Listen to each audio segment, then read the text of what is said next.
Saludos a cada uno de ustedes, mis queridos estudiantes, nuevamente encontrándonos en una semana más desarrollando nuestro sílabo en el curso de Lengua y Literatura. El día de hoy cerramos este sílabo con el último tema que lleva por título Uso de las mayúsculas.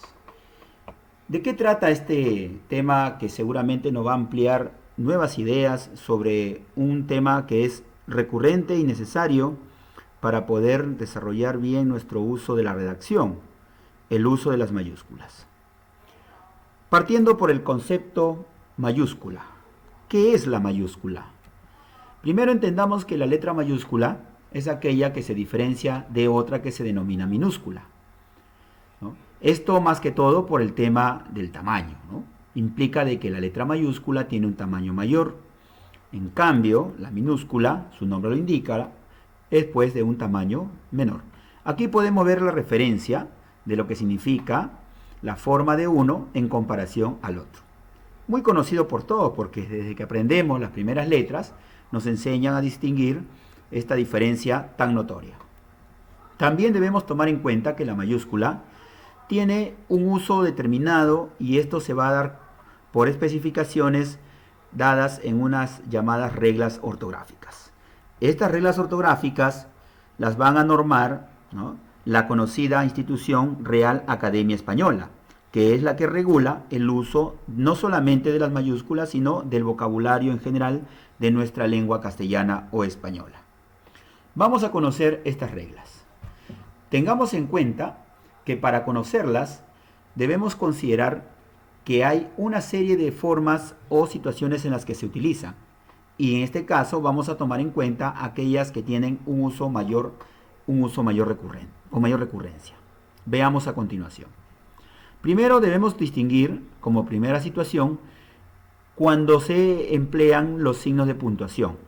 Por ejemplo, después de un punto. Como saben ustedes que después de un punto se escribe con letras mayúsculas, como vemos en este caso, ¿cierto? Creo que bastante sencillo este ejemplo. Después de puntos suspensivos, atención a este detalle. Después de puntos suspensivos, cuando se va a cambiar de tema. Veamos el ejemplo. Acá dice, no sé si... Sí entendí. Si pueden notar, en la primera expresión, no sé si, el hablante está dudando. Entonces da la información de que tiene dudas. Es más pareciera que no sabe. Y luego cambia de opinión. ¿Se dan cuenta?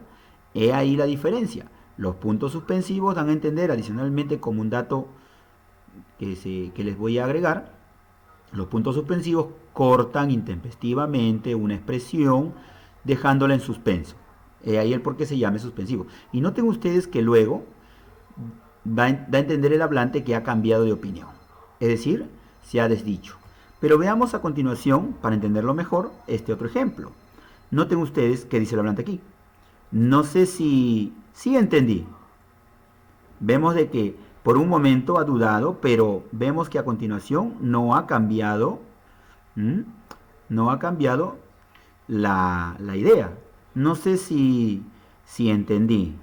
O sea, ha terminado la expresión, ¿no es cierto? Aquí no da a entender que sí ha entendido, sino más bien se queda con la duda de haber entendido, ¿sí? Ahí el detalle. Luego tenemos cuando se utilizan los signos de interrogación y exclamación. Noten ustedes que después del signo, tanto de uno como del otro, le sigue a continuación la letra mayúscula. Por la sencilla razón de que el signo de interrogación y de exclamación tienen la misma función del punto seguido o del punto y aparte. Finalmente, en esta primera parte, vamos a tomar en cuenta los dos puntos como signo de análisis. En las cartas, que de repente no es muy usual en estos tiempos, pero que en alguna ocasión era muy común y que de repente cuando escribimos en textos de WhatsApp o de Facebook, también lo podemos tomar en cuenta. Cuando escribimos un mensaje a través de los correos, email, Gmail, etc., también debemos tomar en cuenta porque tienen las mismas características de redactar una carta. Estimado señor Vázquez, ¿no? Y así los dos puntitos que corresponden y a continuación la mayúscula. Y también cuando vamos a aplicar las llamadas citas textuales, tomando en cuenta que una cita textual viene a ser una frase o expresión que vamos a repetir al pie de la letra con las mismas palabras sobre una persona de la cual estamos hablando. En este caso hablamos de Lucho y luego vamos a expresar lo que Lucho ha dicho con sus propias palabras. Para este caso le acompañan los signos de llamadas comillas, ¿sí?, que encierran esa cita textual. Y esta cita textual inicia con una letra mayúscula. Vamos a ver un segundo bloque, aquí para enfatizar una frase u oración, ¿no? Sobre todo cuando se va a cambiar la entonación, es decir, que va a haber un cambio de entonación. Veamos. Por ejemplo, cuando vamos a enunciar los rótulos, es decir, títulos de capítulos y acápites, o también llamados secciones de un texto. Por ejemplo, si nosotros leyéramos y dijéramos, capítulo 1, la comunicación humana. ¿Notan ustedes que hay un cambio de entonación? Capítulo 2, lenguaje y sus funciones. Es decir, como cuando queremos anunciar el nombre del capítulo en este caso. Y por eso el tono varía. Y en la escritura se va a reconocer mediante el uso de mayúscula, como ven, de manera completa. También en los dictámenes administrativos. ¿Qué quiere decir esto?